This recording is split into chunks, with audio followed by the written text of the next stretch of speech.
À Paranormal sur le vif. Un homme au Danemark vit avec un esprit. Dès qu'on entend des bruits et qu'on voit des objets bouger, c'est absolument terrifiant. En Angleterre, un chien a-t-il flairé un fantôme?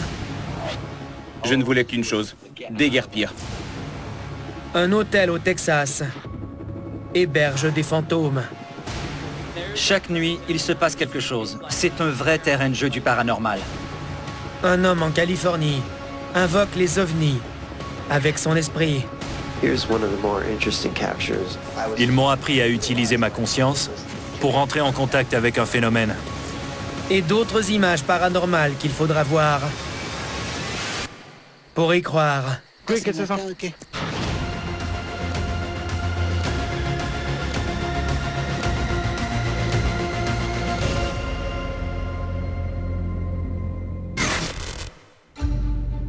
Kure est une idyllique petite ville du Danemark remontant au XIIIe siècle.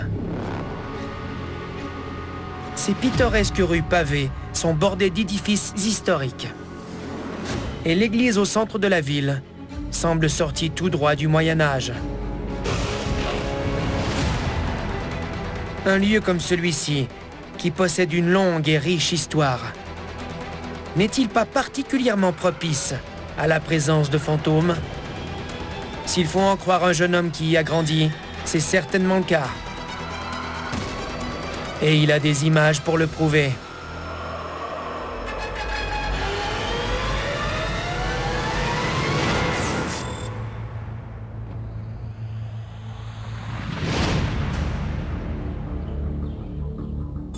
Kue au Danemark. Magnus Madsen perçoit de l'activité paranormale dans son domicile depuis qu'il est enfant. Il voit des objets bouger, d'autres tomber par terre, et il a l'impression d'être observé alors qu'il est seul dans la pièce. Récemment, il s'est mis à laisser des caméras en marche en permanence, ici et là dans sa maison, dans l'espoir de capter sur vidéo une partie de cette activité. Chaque image intègre un chronomètre pour indiquer depuis combien de temps l'enregistrement est en cours. Pendant plusieurs jours, il ne se passe rien. Puis, une nuit, pendant que Magnus dort, gardez les yeux sur le cadre derrière son ordinateur. Il se met inexplicablement à bouger. Avant de tomber par terre. Je m'appelle Magnus et voici ma vidéo. Quand j'ai visionné ce clip, je n'avais aucune explication rationnelle à proposer. Ça m'a confirmé qu'il y a sans doute une présence dans la pièce. C'est une pensée terrifiante.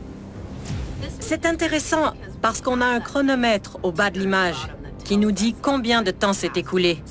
On peut donc voir que rien ne bouge, qu'il ne se passe rien dans cette pièce. Aucun va-et-vient, pas de vent par la fenêtre, pas de climatisation qui se met en marche. Et pourtant, on voit ce cadre se mettre à bouger et à avancer peu à peu vers le bord de la table, jusqu'à ce qu'il tombe au sol. Quand on voit ça, sachant que c'est une caméra de surveillance passive, on accorde du poids à l'idée qu'une force quelconque est présente dans la pièce et fait bouger cet objet.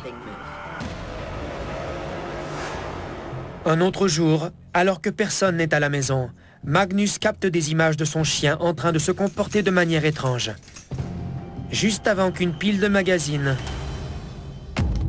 tombe de la table. Puis, un bibelot pivote et d'autres magazines tombent. Le chien de Magnus est visiblement terrifié. Les animaux voient des choses qui sont invisibles pour nous. Ils peuvent sentir les esprits. Un chien est un excellent indicateur qu'une forme d'activité paranormale est en train de se produire. On voit celui-ci réagir à quelque chose qu'on ne voit pas. Il est manifestement perturbé, inquiet. On sait que ce chien n'est pas seul dans la maison. Mais tout ça n'est encore rien. Magnus a beau quitter la maison de ses parents, l'activité se poursuit à son nouveau domicile. Comme il le faisait auparavant, il laisse souvent une caméra en marche. Un soir, pendant qu'il est en train d'assembler un tiroir de commode, il entend un objet tomber au sol dans la cuisine. Intrigué, il entreprend d'aller investiguer. Mais voici ce qu'il voit dans la pièce où il se trouve. 2 tiroirs de sa commode s'ouvrent d'eux-mêmes. J'ai eu une telle montée d'adrénaline que je n'ai même pas réfléchi sur le coup à ce qui se passait. Par la suite, je me suis posé toutes sortes de questions. Fallait-il que je déménage? Que devais-je faire? Ce genre d'activité ne peut que vous perturber et vous laisser incapable de vous détendre dans votre propre demeure. Car vous savez que vous êtes dans une maison où il y a une présence invisible capable de manipuler les objets qui vous entourent. Un autre soir, il entend frapper à la porte de son appartement.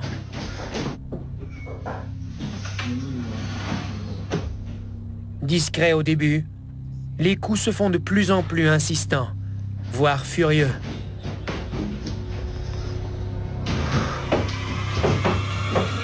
Mais quand Magnus ouvre la porte, il n'y a personne de l'autre côté. Qu'est-ce qui vient de se passer? Il y a une vieille légende à laquelle j'ai tout de suite pensé en voyant ce clip. Quand on frappe à votre porte, il ne faut pas ouvrir sans d'abord demander qui est là et s'il y a quelqu'un. Parce que s'il n'y a personne et que vous ouvrez la porte, vous invitez un esprit à entrer. C'est terrifiant. Mais qu'est-ce qui hante ainsi le domicile de Magnus? Les différents phénomènes qu'on voit se produire dans ces clips suggèrent une forme d'énergie impersonnelle qui manipule des objets, qui dérange, qui est malfaisante. Ça me fait penser à l'énergie chaotique d'un esprit frappeur ou peut-être aux perturbations intentionnelles d'un esprit qui veut qu'on le remarque, mais qui ne semble pas véritablement vouloir communiquer avec quelqu'un. Même si l'esprit se montre parfois perturbateur, voire inquiétant, Magnus ne souhaite pas le voir disparaître. Je n'ai jamais tenté de faire cesser ces phénomènes, parce que je les trouve fascinants. Je me sens privilégié de parfois voir ou vivre certaines choses. Oui, ça m'effraie, mais je ne pense pas qu'il vaille la peine d'y mettre fin.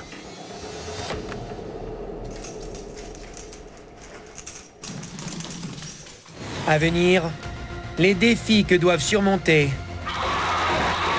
les propriétaires d'un hôtel hanté. Il est accusé de meurtre au premier degré. C'est un crime odieux. C'est un drame familial. Ça interpelle sur le rôle de mère. C'était un acte d'amour. On ne tue pas par amour. Elles sont tuées. Vendredi 22h, à Canal D. L'hôtel Jefferson au Texas a une réputation sulfureuse. Bâti en 1851 afin de servir d'entrepôt pour le coton, cet édifice historique a ensuite été un bordel, puis un bar clandestin pendant la Prohibition. Par la suite, ses propriétaires successifs l'ont exploité comme hôtel. Il s'est acquis la réputation d'être l'un des plus hantés de tout le Texas. On y trouve même un livre des morts, dans lequel les clients peuvent raconter les expériences paranormales qu'ils ont vécues sur les lieux. Et celles-ci sont nombreuses, comme peut en témoigner le propriétaire actuel, qui vit à l'hôtel avec sa famille, et qui est donc aux premières loges pour assister à tous les phénomènes étranges qui s'y déroulent.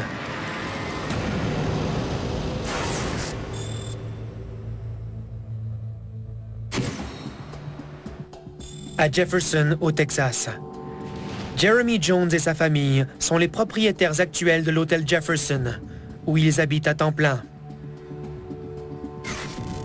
Je m'appelle Jeremy et je suis le propriétaire de l'hôtel Jefferson. Je suis toujours sur les lieux, en train de travailler. Chaque nuit, il se passe quelque chose. On entend des enfants courir dans le couloir ou le bruit soudain d'objets qui tombent.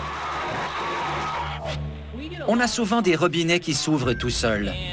Des clients se réveillent en pleine nuit et entendent de l'eau clapoter dans la baignoire. Ils ouvrent la porte de leur salle de bain et la baignoire est parfaitement sèche. C'est un vrai terrain de jeu du paranormal. Mais les clients qui louent une chambre dans cet hôtel adorent ça. Je dirais que 90% de nos clients viennent ici pour vivre une expérience qu'ils n'ont pas l'occasion de vivre tous les jours. De temps à autre, toutefois, certains clients trouvent l'expérience trop intense. En voici un exemple. Un matin, Jeremy et 2 autres personnes vont inspecter une chambre quittée pendant la nuit par 2 clients très effrayés. We had a guest check out at about 1:30, leaving frantically because of an encounter they had in the bathroom mirror. J'étais au rez-de-chaussée avec ma femme. Ces clients sont descendus en toute hâte, ont laissé leurs clés à la réception et sans dire un mot, sont allés vers la sortie. J'ai dit « Ça va? Vous avez un problème avec l'hôtel ?» Ils m'ont dit qu'ils m'appelleraient plus tard, qu'ils devaient partir. Jeremy apprend par la suite que le couple était en train de prendre un bain. Sur le miroir embué de la salle de bain est apparu un message menaçant qui disait « Vous devez partir ». Un peu plus tard, ce message a été remplacé par « Allez-vous-en ». Ils savaient qu'il n'y avait qu'eux dans la salle de bain. Alors, ils ont paniqué. Ils ont même laissé leurs articles de toilette sur place en partant. Si je lisais sur un miroir un message aussi explicite me disant de m'en aller, je suivrais ce conseil, car il pourrait être fondé. Un esprit veut peut-être m'empêcher d'entrer en interaction avec une autre présence. Je suis sûr qu'il y a plusieurs entités à l'hôtel Jefferson. On est monté à la chambre pour tenter de percer le mystère. On a embué les vitres et pris des photos du miroir pour tâcher de comprendre ce qui pouvait s'être passé. Voici les photos que Jeremy et ses employés ont pris du miroir embué. Les mots « Allez-vous-en » y sont encore parfaitement visibles. Mais ce n'est pas tout. On a pris plusieurs séries de photos et en les examinant, on y a vu une 4e personne. Mais on n'était que 3 dans la pièce. Cette 4e personne est donc apparue là comme surgie de nulle part. Ça faisait peur. Je ne peux pas déterminer si le visage dans la photo est celui d'un enfant ou d'un adulte. Mais ce qui me plaît dans cette histoire, c'est qu'en cherchant une explication rationnelle, en fait, ils ont capté une manifestation surnaturelle. C'est terrifiant. Mais bien entendu, ce genre de phénomène se produit qu'il y ait ou non des clients dans l'hôtel. Une nuit, par exemple, pendant que Jeremy travaille jusqu'à une heure tardive dans l'hôtel fermé pour rénovation. Il n'y avait pas de clients à l'hôtel. Ma femme dormait. On avait les enfants avec nous, mais ils dormaient eux aussi. Tout à coup, j'ai reçu une alerte sur ma caméra. Dès qu'il y a du mouvement dans le corridor ou ailleurs dans l'hôtel, la caméra m'envoie un court clip pour m'informer qu'il y a du mouvement et d'aller vérifier ce qui se passe. Le plus curieux avec ce clip, c'est qu'il était étiqueté « Personne ». Ces caméras peuvent nous prévenir que le mouvement vient d'une personne. Je me suis demandé si c'était un intrus. Jeremy a beau chercher partout dans l'hôtel, il ne trouve personne. Il visionne donc les images de la caméra de sécurité. J'ai regardé les images, agrandies sur l'ordinateur. Ce que j'ai vu était absolument dément. Regardez bien. On voit une silhouette traverser le couloir pour entrer dans la chambre 19. Il faut préciser que c'est la silhouette d'une personne bossue de haute taille, translucide et qui change de forme. Mais le détail le plus important, c'est qu'elle sort du mur. Devant la porte de la chambre 19, il n'y a pas de porte.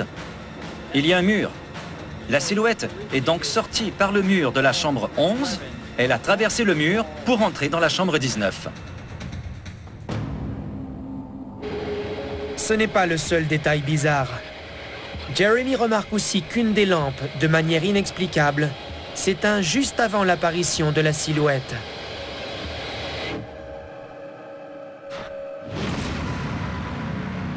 Il est extrêmement fréquent qu'il se produise une forme d'interférence électronique ou électromagnétique juste avant, pendant ou après une manifestation paranormale. Le fait que cette lampe s'éteigne juste avant le passage de cette silhouette renforce, selon moi, notre conviction qu'on a affaire à quelque chose de surnaturel. Ce qui me plaît à l'hôtel Jefferson, c'est que ses propriétaires ne sont pas seulement ouverts à la possibilité du paranormal, ils l'étudient activement. La plupart des enquêteurs du paranormal passent quelques heures dans un lieu hanté. Eux assurent une présence constante sur place. C'est une sorte de laboratoire du paranormal. Même si ce sont des conditions parfaites pour recueillir en abondance des preuves d'activité paranormale, elles peuvent devenir lourdes à supporter pour Jeremy et sa famille. Les phénomènes sont tellement fréquents qu'on n'arrive pas à dormir. Je me dis que c'est ce que je voulais, que c'est pour ça qu'on a acheté cet hôtel. Mais maintenant, j'angoisse un peu, parce que j'ai l'impression d'être observé par tous ces esprits dans le lieu où je vis.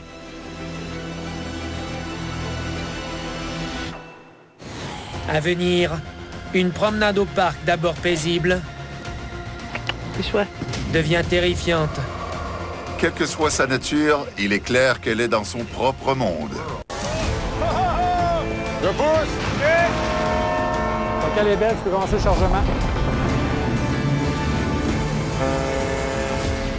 Fermont, mardi 19h30, à Canal D. Lorsqu'on a un chien, partir en promenade avec son compagnon canin fait partie des petits plaisirs de la vie. Il faut toutefois rester vigilant, parce que les chiens ont le don de repérer d'autres animaux, comme des lapins ou des écureuils, et de se lancer à leur poursuite. C'est ce qui semblait être arrivé à un homme et son chien en Angleterre. Mais quand le chien a enfin trouvé sa proie, celle-ci n'avait décidément rien d'un écureuil ou d'un lapin. C'était un fantôme.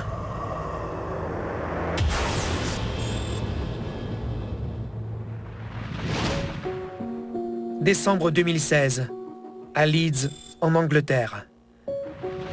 Un matin de bonne heure, Nicholas Foster promène son chien Poppy dans le parc Golden Acre.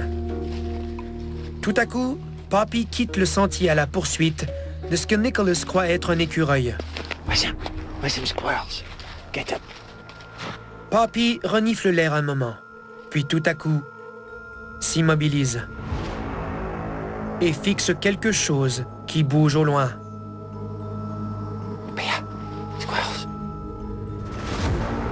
Quelques instants plus tard, la chose émerge du bois. Regardez de nouveau. Une silhouette bizarre se matérialise entre les arbres et s'avance vers Nick et Poppy. Nick est stupéfait. Je m'appelle Nick et voici ma vidéo. J'ai vu une silhouette venir vers nous. Elle était sinistre. Elle se déplaçait en silence. Elle semblait porter un trench coat et on aurait dit que son casque ou son chapeau brillait. Quelle que soit la nature de l'apparition, celle-ci ne semble pas voir Nick et ne fait aucun bruit, ce qui la rend d'autant plus troublante. Il y avait beaucoup de feuilles par terre. J'aurais dû entendre un froissement, mais il n'y avait rien d'autre que le silence. C'est arrivé de nulle part. J'avais la chair de poule, le souffle coupé. J'avais très peur, à vrai dire. Je ne voulais qu'une chose, déguerpir. Je regardais sans cesse derrière moi pour voir si l'apparition nous suivait. Mais elle s'est comme volatilisée. On peut voir une silhouette grisâtre et translucide qui semble être celle d'un homme âgé. On dirait presque qu'il porte un casque de mineur, avec une lampe frontale. Quelle que soit sa destination, cette silhouette, cette entité, ne semble pas simplement partie en promenade comme le chien et son maître. Quelle que soit sa nature, il est clair qu'elle est dans son propre monde. J'adore les clips où les gens captent une chose à laquelle ils ne s'attendaient pas. Ce type filme son chien, et son chien remarque quelque chose. Lui ne remarque rien au début. Le chien se tourne vers lui pour avoir une réponse. Il est tout aussi déconcerté que nous tous devant cette chose. On cherche une explication. Poppy aussi, mais il n'y en a aucune. Je l'ai montré à des amis et à ma famille, Certains disent que c'est seulement un vieil homme dans la forêt. Mais j'étais là. Je l'ai vu de mes yeux et je sais que ce n'était pas un vieil homme dans la forêt. C'était totalement autre chose. Mais si ce n'est pas un homme, qu'est-ce que c'est? Mon père est d'avis que pendant la Deuxième Guerre mondiale, l'armée tenait garnison ici. C'était un camp d'entraînement militaire. Il m'a même dit que des gens ont trouvé des balles logées dans le tronc des arbres.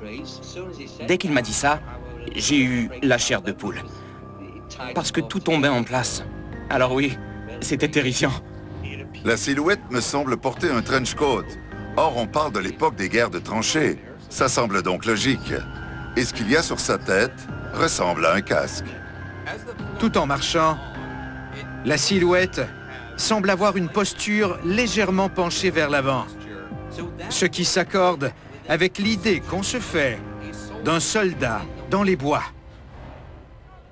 Mais ne pourrait-il pas s'agir, en fait, de toute autre chose? Ça n'a peut-être rien à voir avec la Deuxième Guerre mondiale. Il s'agit peut-être en fait d'un extraterrestre. Ce que Nick a pris pour un casque pourrait être le crâne du visiteur, ou un équipement quelconque qu'il porte sur la tête. Même s'il est vrai qu'il semble se promener, on n'entend aucun son. Alors que Nick et son chien, en marchant, font craquer le sous-bois et les feuilles. On entend le bruit qu'ils font. Mais l'apparition n'en fait aucun. Quoi qu'il en soit, Nick espère que le visiteur ne se manifestera plus. Je suis retourné à cet endroit, mais pas à une heure aussi matinale. Cette expérience m'a beaucoup troublé. Elle m'a laissé passablement effrayé. J'espère sincèrement ne jamais revivre ça.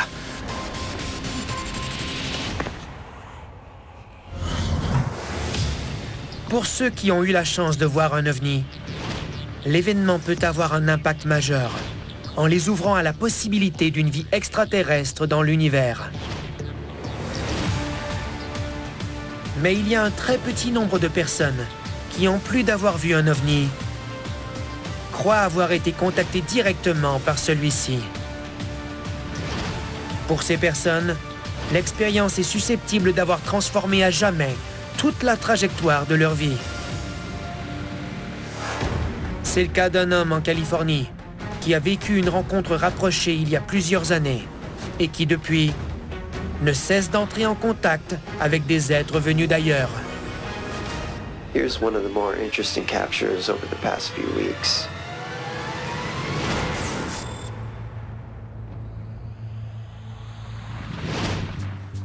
Avril 2014, à Newport Beach, en Californie. Jim Martin est un chasseur d'ovnis qui s'est donné pour mission d'épier le ciel.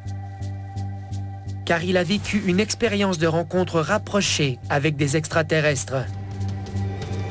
À l'époque où il était au secondaire. Je m'appelle Jim Martin. Je vis à Long Beach, en Californie. Un jour, quand j'étais au secondaire, je me trouvais sur l'autoroute avec des amis. On a vu un très grand ovni s'approcher de notre voiture. On a ensuite perdu la notion du temps pendant environ 1 heure. On n'a aucun souvenir de ce qui s'est passé. Quand on a repris connaissance, on roulait toujours sur l'autoroute, sans se souvenir de rien. Depuis, Jim ressent un lien profond avec les extraterrestres. Il a même appris comment communiquer avec eux par le pouvoir de sa conscience. Ils m'ont appris à utiliser ma conscience par la projection de pensée et à concentrer mon intention pour entrer en contact avec un phénomène. Le 18 avril, Jim est assis sur sa terrasse et met cette technique à l'épreuve. Il concentre son attention sur le ciel, sans rien voir de spécial. Au début. Puis, un objet brillant attire son regard. J'ai vu un objet qui flottait dans le ciel. Il donnait l'impression de clignoter. Il volait en décrivant une ligne droite bien nette, ce qui serait étrange de la part d'un objet normal. Avec ma caméra équipée d'un téléobjectif, j'ai pu constater sa capacité de changer presque miraculeusement de forme. Quand on ralentit beaucoup l'image et qu'on fait un suivi de mouvement, on peut voir que sa forme est changeante. L'objet semble tournoyer. Est-ce qu'il change de forme? Est-ce qu'on en voit simplement les différentes faces? Le clignotement est-il causé par la réflexion de la lumière sur les surfaces irrégulières de l'objet en rotation? Quoi qu'il en soit, c'est un spectacle fascinant à regarder. Mais il y a autre chose. On distingue des jets de lumière intermittents à la droite de l'objet. Il semble y avoir un lien quelconque entre l'OVNI et ces éclairs. Ceci pourrait être la trace d'une ouverture par laquelle l'OVNI est entré, une sorte de passage entre les dimensions, ou la marque d'une communication en train de se passer à un niveau supérieur. Jim a sa propre théorie. Je pense que ces éclairs sont liés au fait que l'organisme en question change de forme. 2 jours plus tard, équipé d'une caméra à infrarouge, Jim tourne de nouveau son regard et sa conscience vers le ciel nocturne. Il ne tarde pas à filmer un spectacle tout aussi stupéfiant. En traversant le ciel, l'objet a changé plusieurs fois de direction, comme s'il circulait entre les étoiles. La vitesse à laquelle il se déplaçait dans l'atmosphère n'était pas celle d'un satellite ou d'un objet ordinaire. Il allait tellement vite que j'avais du mal à le suivre avec ma caméra. Puis, un mystérieux objet lumineux file devant l'objectif. Quand Jim ralentit l'image, sa surprise est énorme. En regardant bien, vous verrez que c'est un ovni en forme de cigare. Un objet de forme allongée qui entre dans l'image et ne reste visible que 3 secondes avant de disparaître. Où est-il allé? On ne sait pas. Mais pour moi, c'était un objet pénétrant dans notre dimension, puis retournant là d'où il était venu. Puis, à peine 4 jours plus tard, 2 autres objets non identifiés se manifestent. Cette fois, ils volent de concert, à une altitude étonnamment basse. Le plus souvent, ces anomalies se produisent dans la haute atmosphère. Il est rare d'en voir à 15 ou 30 mètres du sol. Quand je braque mon téléobjectif sur un de ces groupes d'orbes, on voit qu'ils ont l'aspect du plasma liquide ou du mercure liquide. Ils semblent se transformer et interagir l'un avec l'autre comme une entité intelligente. Pourrait-il s'agir d'une attraction naturelle, d'une forme de magnétisme ou d'imbrication qui les ferait s'assembler en forme géométrique? Ou est-ce la manifestation d'une conception intelligente et intentionnelle servant à fournir une poussée, une propulsion ou encore à communiquer? Jim n'en sait rien, mais il a une théorie concernant certains de ces objets. Selon moi, beaucoup de ces ovnis sont des organismes vivants lumineux. Ils vivent dans la haute atmosphère comme les organismes qui vivent dans la mer, mais on ne les voit pas à l'œil nu. Leur principale différence avec la vie marine, c'est leur capacité de modifier leur densité à volonté. C'est pourquoi on les voit changer de forme dans beaucoup de vidéos. Fait incroyable, Jim a observé à ce jour des centaines d'anomalies célestes comme celle-là. La fascination qu'elles exercent sur lui depuis des années, croit-il, n'est pas le fruit du hasard. Je crois qu'ils se servent de personnes comme moi pour qu'on les filme, puis qu'on partage nos images avec l'humanité entière. J'ai la conviction que ces apparitions, quelle qu'en soit la nature, ont pour objectif de nous unir. À venir, une caméra de chasse filme une créature énorme au Canada. L'histoire de Bourassa, elle est fascinante. Il était en mesure de produire des billets contrefaits presque indétectables. 250 millions de dollars américains. C'est un gros coup. Frank Bourassa et ses faux millions. Vendredi 21h, à Canal D. Lors d'une randonnée en forêt, on court toujours le risque de tomber par hasard sur le repère d'un animal quelconque. Que ce soit un nid dans un arbre, un terrier dans le sol, ou même l'entrée d'une grotte. Mais que feriez-vous en découvrant un abri qui, sans paraître artificiel, semble trop complexe pour qu'un animal sauvage ait pu le construire? C'est ce qui est arrivé à un homme au Canada. Et quand il a découvert quelle créature avait construit cet abri, il en a eu le souffle coupé.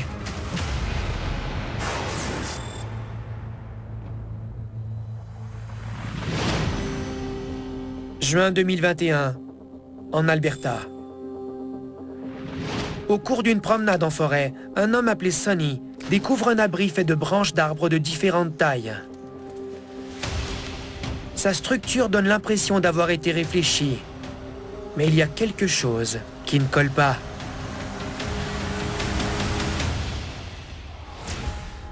On voit que ça n'a presque certainement pas été bâti par un humain. Ce serait un abri peu utile pour nous, parce qu'il comporte trop d'espace ouvert. Pourtant, sa structure ne semble pas le produit du hasard. Intrigué, Sonny installe une caméra de chasse pour surveiller l'abri. Une semaine plus tard, quand il vient récupérer sa caméra, il constate qu'un arbre à proximité de l'abri a été cassé. Qui pourrait avoir fait ça? Cet arbre ne semble pas avoir été abattu à la hache ou scié. On dirait qu'on l'a fait tomber en poussant dessus. Mais qui est ce on? Sonny le découvre en visionnant les images prises par sa caméra. Regardez. D'abord, la tête d'un cerf arrêté devant la caméra nous bloque la vue. Puis, quelques instants plus tard, on distingue dans l'obscurité une silhouette de haute taille se tenant parmi les arbres près de l'abri.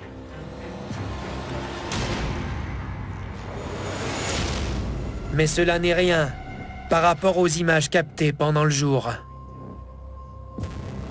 Regardez bien. Une énorme créature velue se déplace autour de l'abri. Et plus elle se dévoile, plus il devient clair qu'il ne s'agit pas d'un animal ordinaire. En fait, il s'agirait plutôt d'un Bigfoot. Les Bigfoot sont connus pour arracher des branches, démolir des arbres et ce genre de choses. Le fait de voir des images de ce genre d'activité, associées aux images de cette énorme créature se déplaçant au même endroit, contribue réellement à donner du poids à cette interprétation en particulier. Quelle que soit cette créature, elle est énorme. Elle semble aussi être consciente que la caméra est là, parce qu'elle ne se montre jamais complètement.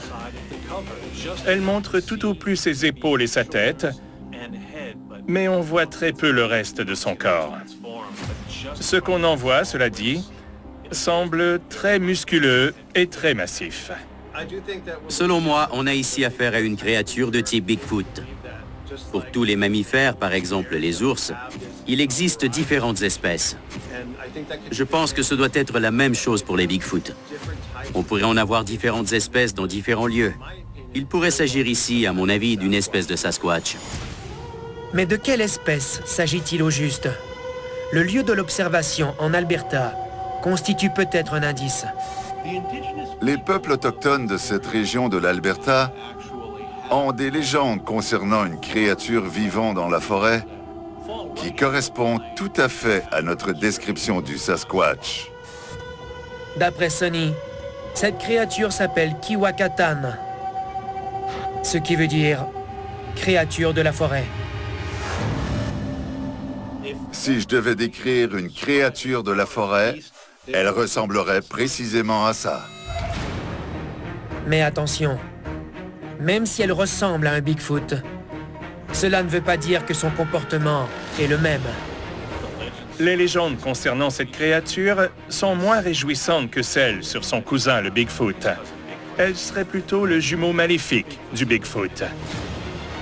Le Kiwakatan est décrit comme une créature qui recherche les sépultures, les défunts, les cadavres.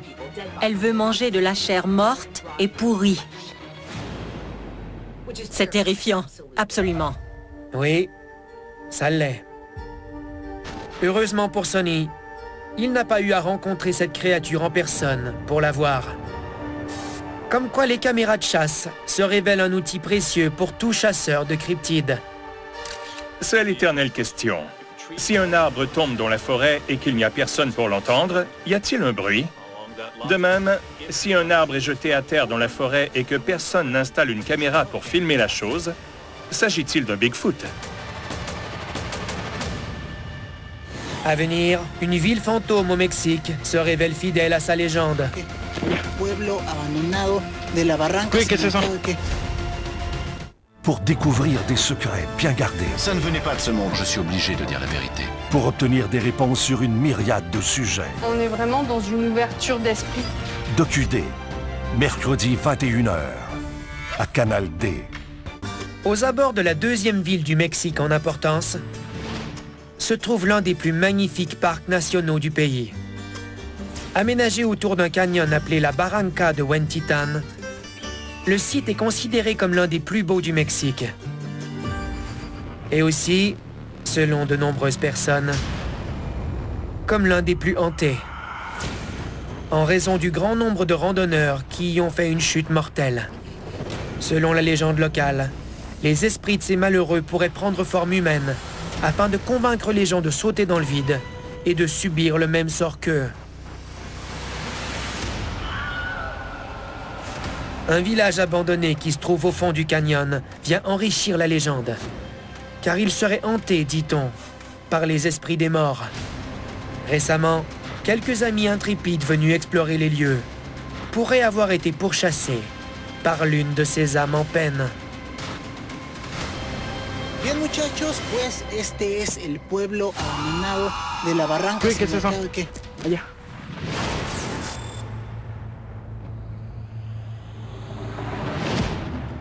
Novembre 2020, à Guadalajara, au Mexique.